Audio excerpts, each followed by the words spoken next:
ताजरों और goods transporter की हड़ताल की कॉल, हुकूमत की मुज़ाकरात की दावत। ट्रांसपोर्ट एसोसिएशंस का ताजरों की हमायत में 19 जुलाई को मुल्क पहिया जाम हड़ताल का ऐलान। कराची गुड्स कैरियर एसोसिएशन के सरबराह मलिक शेर खान कहते हैं, ट्रांसपोर्ट बरादरी ताजरों के साथ है। 19 जुलाई को कोई सप्लाई या कोई गाड़ी नहीं चलेगी।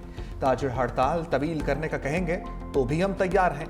वज़ीर ख़ज़ाना फौरी तौर पर मामला तस्लीम करें तो हड़ताल वापस ले लेंगे। वज़ीर ख़ज़ाना मोहम्मद औरंगज़ेब की ताजरों को मुज़ाकरात की दावत। कहा, 19 जुलाई की हड़ताल से मुतल्लिक तमाम चैम्बर्स और एसोसिएशंस का मौक़िफ़ भी सुनेंगे और अपना मौक़िफ़ भी समझाएंगे। तमाम चैम्बर्स को मौजूदा कानून के हवाले से पढ़कर आना चाहिए। तहरीक इंसाफ में अंदरूनी इख्तलाफात, बैरिस्टर गोहर मुतहर्रिक शेख वकास अकरम और आलिया हमजा के दरमियान लफ्जी नोकझोंक। चेयरमैन पीटीआई बैरिस्टर गोहर ने दोनों रहनुमाओं को बयानबाजी से रोक दिया। ज़राए के मुताबिक बैरिस्टर गोहर का दोनों रहनुमाओं को टेलीफोन, कहा कि आपकी बयानबाजी से पार्टी की साख को नुकसान पहुंच रहा है, कोई मसला है तो मुझे बताएं। दोनों रहनुमाओं ने आइंदा बयानबाजी ना करने की यकीन दहानी करवाई है।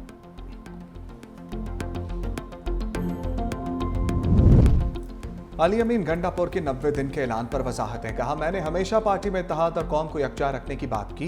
पार्टी में ग्रुप बंदी नहीं होनी चाहिए, सब मुत्तहिद होकर आगे बढ़ना चाहिए। अगर खैबर पख्तूनख्वा हुकूमत गिरी तो सियासत छोड़ दूंगा।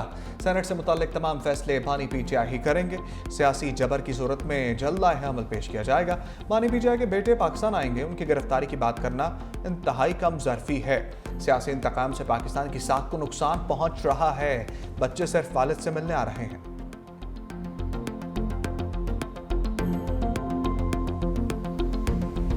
जब आपका भाई कौमी असेंबली का कैंडिडेट बन रहा था, उस वक्त तो जमीयत उलमा इस्लाम बाइकाट पर थी, तो मुकाबला ही नहीं हुआ। किसकी जमानत जब्त की आपने? और वो कहते हैं कि जी मेरा चैलेंज है कि मैं कैमरे लगाऊंगा, खर्चा भी मेरा होगा और मेरे साथ मुकाबला कर ले मौलाना फजलुर रहमान, मेरे साथ मुकाबला कर ले। मौलाना फजलुर रहमान वो मौलाना फजलुर रहमान है जिन्होंने आपकी पार्टी को इक्तदार की ऐवानों से घसीटते हुए बाहर निकाला और रोड पर खड़ा कर दिया।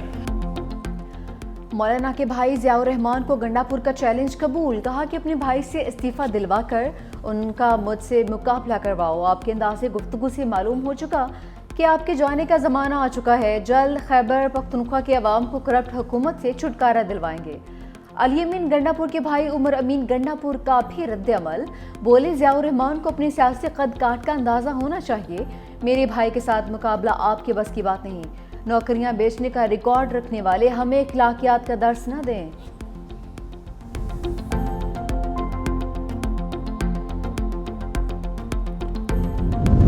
आज भी कहता हूं, खैबर पख्तूनख्वा की अक्सरियत जाली है। मौलाना अपनी बात पर कायम। कहा, पीटीआई के तल्ख और बद अखलाकी पर जवाब नहीं देना चाहता। पीटीआई से इख्तलाफ को इख्तलाफ तक रखकर तलखियों को दूर करना चाहता हूं। खैबर पख्तूनख्वा में अदम एतमाद की बात पीटीआई के खिलाफ नहीं की। मैंने मशवरा दिया है कि सूबे में तब्दीली की जरूरत है। मौजूदा हालात में खैबर पख्तूनख्वा सियासी कशमकश का मुतहम्मिल नहीं। मैंने पीटीआई के अंदर तब्दीली लाने की बात की है। पीटीआई की हुकूमत कायम है, अदालत ने तस्लीम भी किया है। मजीद कामदार इस बिल पर हुकूमती इत्तेहाद की बदनीयती जाहिर हो चुकी। रियासती इदारे दहशतगर्दी के खात्मे के हवाले से संजीदा नहीं।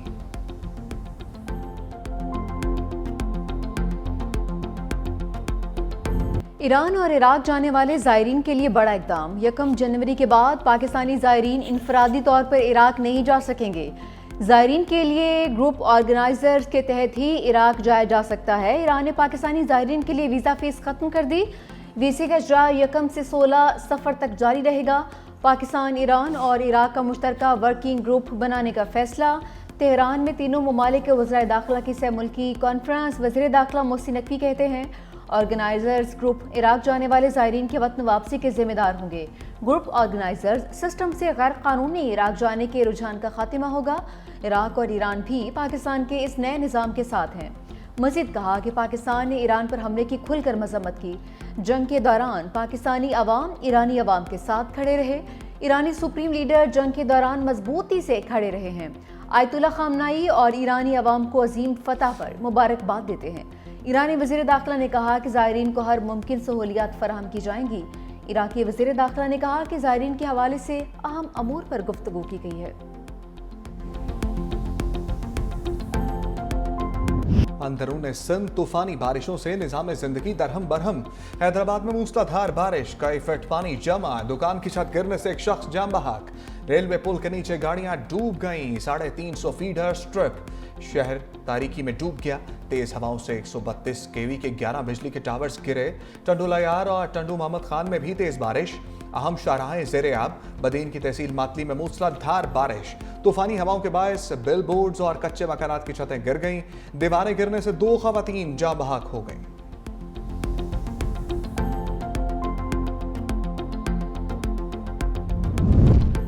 वज़ीर आला सिंध मुराद अली शाह का हैदराबाद की सूरत हाल पर नोटिस। मेयर हैदराबाद से राबिता, बारिश के पानी के फौरी निकास के लिए इकदाम की हिदायत। मेयर हैदराबाद ने कहा कि फीडर स्ट्रिप होने के बायस निकासियात में रुकावट आ रही है। वज़ीर आला ने पंपिंग स्टेशन की बिजली बहाली के लिए सूबाई वज़ीर तवानाई नासिर हुसैन शाह को हेस्को हुकाम से राबिता करने की हिदायत कर दी।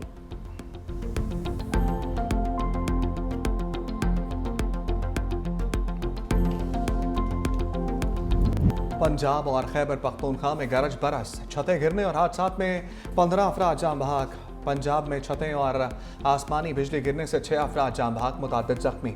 ओकाड़ा में आसमानी बिजली गिरने से 2 बच्चे दम तोड़ गए। मंचनाबाद में मदरसे की छत गिरने से 2 बच्चे जाँ बहक, 12 जख्मी। आरिफवाला में बारिश के दौरान छत गिरने से एक नौजवान चल बसा। शरकपुर में आसमानी बिजली गिरने से एक शख्स जाँ बहक।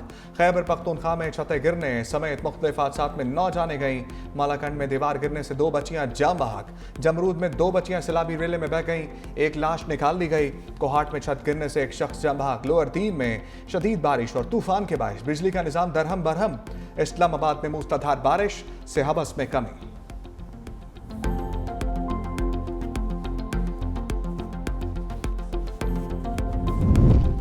सिंध में 21 लाख मौसमियाती तब्दीलियों से महफूज घर बना रहे हैं। Chairman Peoples Party Bilawal Bhutto कहते हैं, सिंध का ये प्रोजेक्ट दुनिया का सबसे बड़ा हाउसिंग मंसूबा है। प्रोग्राम लोगों को बाइज्जत जिंदगी की तरफ ला रहा है। ये रिहायशी प्रोग्राम सिंध के लोगों की जिंदगियों को बहाल कर रहा है। फख्र है, हम अपने वादे, रोटी, कपड़ा और मकान को अमली जामा पहना रहे हैं। पाक भारत जंग, तिजारत के जरिए रुकवाई। अमेरिकी सदर डोनाल्ड ट्रंप ने एक बार फिर क्रेडिट ले लिया। नेटो सेक्रेटरी जनरल के साथ मीडिया से गुफ्तगू में कहा, पाकिस्तान और भारत दोनों एटमी ताकतें हैं, दोनों मुल्कों के रहनुमा जबरदस्त हैं।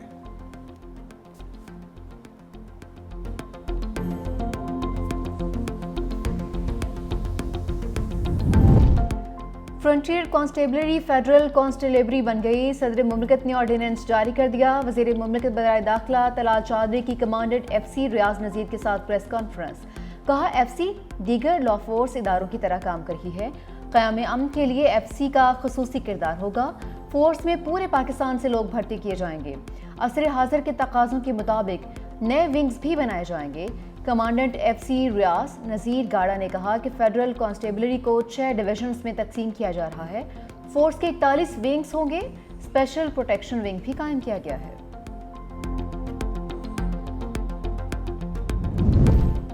पाकिस्तान मेरी टाइम की बड़ी कार्रवाई, बड़ी मिकदार में मनशियात पकड़ ली।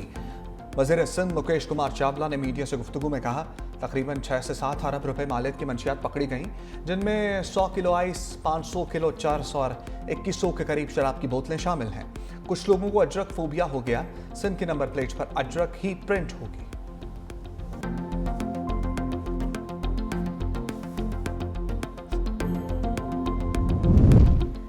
तहरीक इंसाफ की मखसूस सीटों की दीगर जमातों में बांट। इलेक्शन कमीशन में समाअत के बाद फैसला महफूज। नून League, People's Party, DUI, ANP समेत दीगर सियासी जमातों की वकला पेश। नून लीग के वकील ने कहा कि DUI और हमारी सीटें बराबर हैं, तो मखसूस सीटें बराबर क्यों नहीं हो सकती? कानून के मुताबिक बराबर होने पर टॉस हो सकता है। हम बराबर होने पर टॉस करने की इस्तदा करते हैं।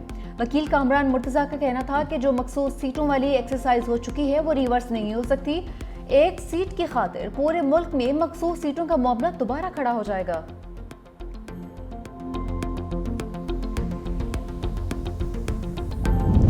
वज़ीर आला पंजाब मरीम नवाज का अवामी रिलीफ के लिए बड़ा इक़दाम। Punjab regulatory and enforcement authority का बाज़ाब्ता क़याम अमल में आ गया। मरीम नवाज का तजावुज़ात, मुनाफ़ाखोरी, ज़ख़ीरा अंदोज़ी, हरासमेंट के खिलाफ बिला तफरीक कार्रवाई का ऐलान। कहा, डर कर रहने वाला मेरे लश्कर में नहीं रह सकता। पंजाब के अवाम की खिदमत मेरा फ़र्ज़ है। पीरा और सिर्फ एक फोर्स नहीं बल्कि इनकलाब होगा। वज़ीर आला पंजाब मरियम नवाज की CCD की कारकर्दगी की भी तारीफ।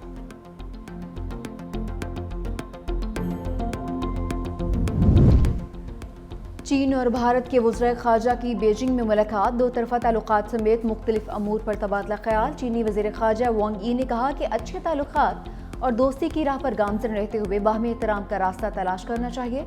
दोनों ममालिक को एक दूसरे को नीचा दिखाने के बजाय ताउन करने की कोशिश करनी चाहिए। भारतीय वज़ीर ख़ारजा जयशंकर ने कहा कि भारत चीन से ताल्लुकात को तवील मुद्दती नुक्ता नज़र से देखने को ख्वाह है, चीन के साथ ताउन बढ़ाना चाहते हैं।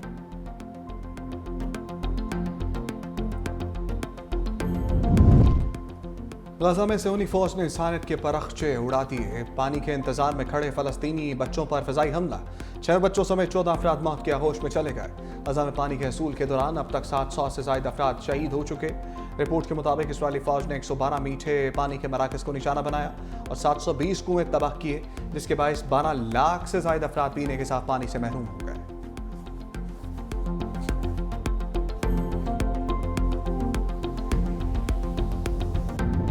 रूसी हमलों का मुकाबला करने के लिए अमेरिका का यूक्रेन को पैट्रियट एयर डिफेंस सिस्टम देने का ऐलान।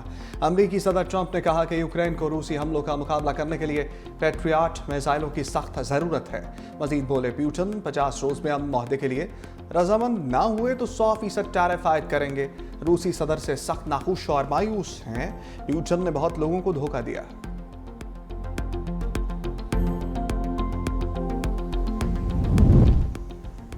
शाम के शहर अल-सवीदा में फिरका वाराना फसादात फूट पड़े। मुसल्लह झड़पों में 37 अफराद हलाक, 100 से ज़ायद जख्मी हो गए। मीडिया रिपोर्ट्स के मुताबिक झड़पें कबाइल और मकामी जंगजुओं के दरमियान हुई हैं।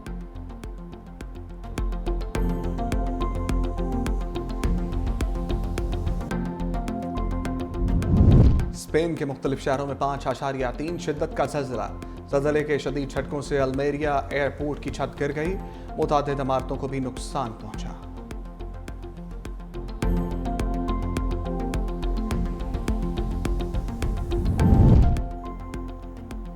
खिदमत और अतात का मुजस्समा। इस्लामाबाद में मॉडल एक दिन की तनकीद भी बर्दाश्त नहीं कर सका। सेक्टर D में वाक़ई यादगार खूबसूरती की बजाय मजाक बन गई। फनपारे की तनसीब के फ़ौरन बाद सोशल मीडिया पर तनकीद और तंज का तूफान उमड़ आया। सारिफीन ने इसके गैर रिवायती डिज़ाइन और फ़न तामीर के मयार पर सवालात उठाए। कुछ ने उसे नामुनासिब और बदज़ौक़ी की मिसाल करार दिया। मंसूबा पल में बना और पल में गिरा दिया गया। मंसूबे का आइडिया किसका था? आवाम का सवाल।